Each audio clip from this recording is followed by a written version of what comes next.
বন্ধুরা, আজকে যে রেসিপিটা আমি নিয়ে চলে এসেছি, এই রেসিপিটা সম্পূর্ণ নিরামিষ একটি রেসিপি।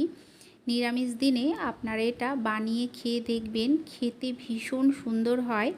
গরম ভাতের সঙ্গে যদি এই ধরনের রেসিপি থাকে তাহলে কিন্তু আর কোনো কিচ্ছুর প্রয়োজন হয় না। যদিও এটা প্রত্যেকের বাড়িতেই হয়, তবে এক একজন এক এক রকমভাবে বানায়। তাহলে চলুন দেখে নেওয়া যাক। এই রেসিপিটা বানানোর জন্য এখানে দেখুন আমি কেটে নিয়েছি ওলগুলোকে ঠিক এই রকম টুকরো করে কেটে নিয়েছি। সমস্ত ওলগুলোকে একই সাইজের টুকরো করে কেটে রেখেছি।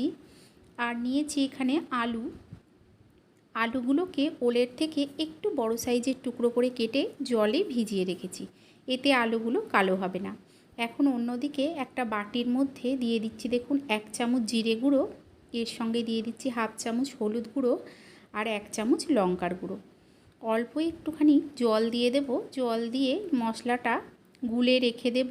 এতে কি হবে, গুঁড়ো মশলার থেকে কিছুটা হলেও বাটা মশলার স্বাদ পাওয়া যায় মশলা যদি এইভাবে জলে ভিজিয়ে রাখা হয়। ভিজিয়ে রাখলে দেখবেন মশলা অনেকটা বেড়েও যায়। এটা থাক ততক্ষণ। অন্যদিকে আমি একটা কড়াই বসিয়ে দিয়েছি, এতে কিছুটা সর্ষের তেল দিয়ে দিয়েছি। ফোড়নে দিলাম গোটা জিরে আর কয়েকটা চিড়ে নেওয়া কাঁচা লঙ্কা। ফোড়নটাকে ভেজে নিয়ে দিয়ে দিলাম আলু আর ওলগুলো। ওল আর আলু একসঙ্গেই দিয়ে দিতে হবে। দিয়ে দিলাম লবণ আর হলুদ। ভীষণ সহজ একটি রান্না, অল্প সময়ে তৈরিও হয়ে যায় আর খেতেও হয় ভীষণ সুন্দর। ওল আর আলুটাকে লবণ আর হলুদের সঙ্গে খুব ভালো করে মিশিয়ে নিতে হবে। মিশিয়ে নিয়ে গ্যাসের ফ্লেমটাকে একেবারে লোতে করে দিয়ে কিছুক্ষণ হতে দেব।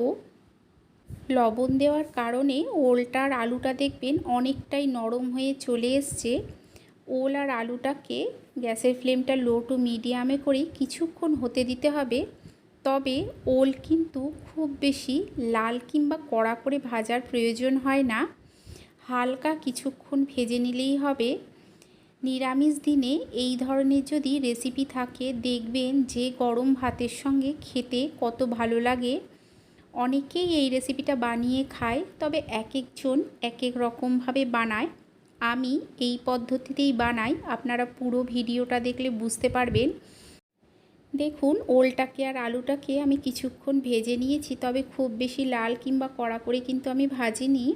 এই রকম ভেজে নিয়ে এই অবস্থাতে দিয়ে দিচ্ছি সমস্ত ভিজিয়ে রাখা মশলাটার বাটিটা ধুয়ে দিয়ে দিলাম কিছুটা জল, যাতে মশলাটা কষাতে সুবিধে হয়। অল্প একটু জল দিয়েই মশলার সঙ্গে ওলটাকে আলুটাকে খুব ভালো করে মিশিয়ে নিতে হবে। মিশিয়ে নিয়ে গ্যাসের ফ্লেমটা কিন্তু একেবারে হাইতে করব না।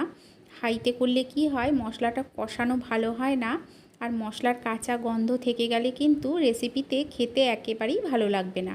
যতটা সম্ভব লো টু মিডিয়ামে করে মশলাটাকে কষিয়ে নেওয়ার চেষ্টা করবেন। এতে কি হবে, মশলার কাঁচা গন্ধটা সুন্দরভাবে চলে যাবে আর তেলটাও আলাদা হয়ে চলে আসবে। সম্পূর্ণ মশলাটাকে দেখুন আমি ওল আর আলুর সঙ্গে মিশিয়ে ভালো করে কষিয়ে নিয়েছি। তেলটাও দেখুন আলাদা হয়ে চলে এসছে। ঠিক এই রকমই হতে হবে। এখন এতে দিয়ে দিচ্ছি দেখুন জলটা ততটুকুই দেবেন যাতে ওল আলু ভালো মতো সেদ্ধ হয়ে যায়। জলটাকে দিয়ে খুব ভালো করে দেখুন আমি মিশিয়ে নিচ্ছি। ভালো করে মিশিয়ে নিয়ে দিয়ে দেব স্বাদ অনুযায়ী লবণ, আর দিয়ে দেব দুটো গোটা কাঁচা লঙ্কা, দিয়ে ঢাকা দিয়ে এগুলোকে সেদ্ধ হতে দেব।